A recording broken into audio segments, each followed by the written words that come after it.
નમસ્કાર. એક વાત ક્યારેય નોંધી છે કે કેટલાક વાક્યો કેમ આપણને આટલા બધા ગમી જાય છે અને હંમેશા માટે યાદ રહી જાય છે? ચાલો, આજે આપણે ભાષાના એ જ જાદુઈ ઘરેણાં વિશે વાત કરીશું, જે સાવ સામાન્ય શબ્દોને પણ ખાસ બનાવી દે છે. ચાલો, એક સાવ સાદું વાક્ય લઈએ.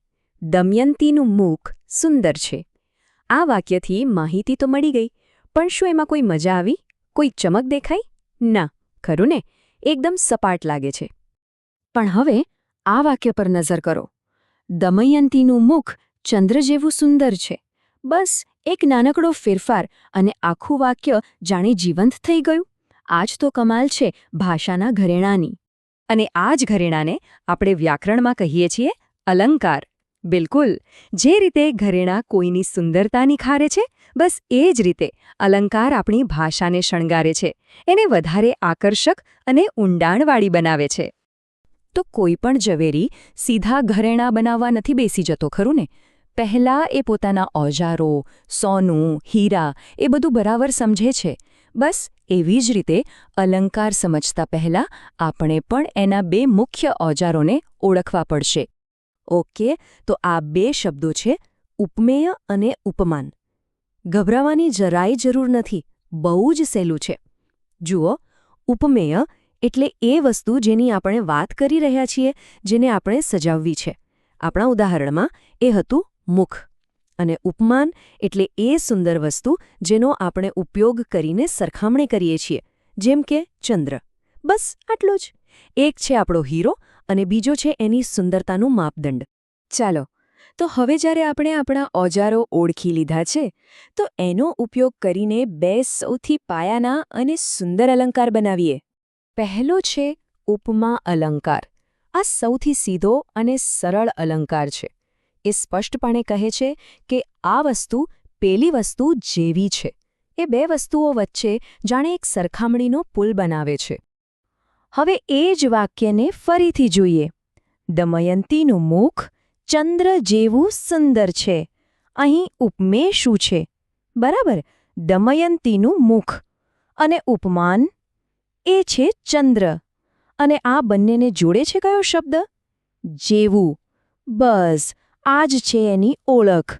જ્યાં પણ જેવો, જેવી, જેવું, સમાન જેવા શબ્દો દેખાય, સમજી જવાનું કે અહીં ઉપમા અલંકાર છે.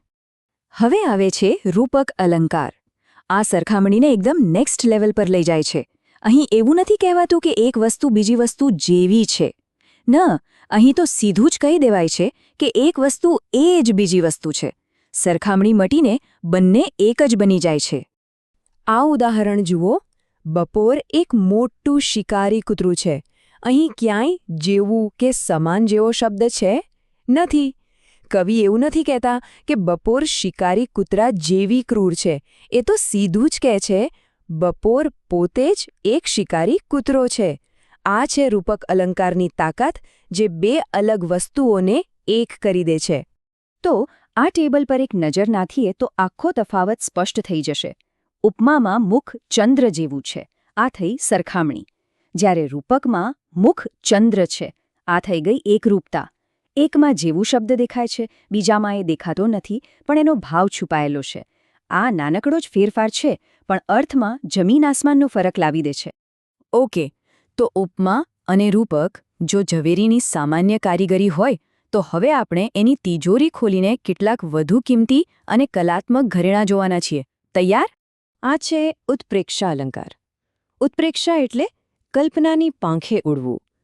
અહીં કોઈ હકીકત નથી, કોઈ દાવો નથી, બસ એક સુંદર સંભાવના છે. જાણે કે આમ હોય તો કેવું સારું. જેમ કે દમયંતીનું મુખ જાણે પૂનમનો ચંદ્ર. અહીં જુઓ, આ જાણે શબ્દ જ આખી રમત રમી જાય છે. અહીં એમ નથી કહેતા કે મુખ ચંદ્ર જેવું છે કે મુખ ચંદ્ર છે, પણ એવી કલ્પના કરવામાં આવી છે કે જાણે કે એ પૂનમનો ચંદ્ર પોતે જ ન હોય.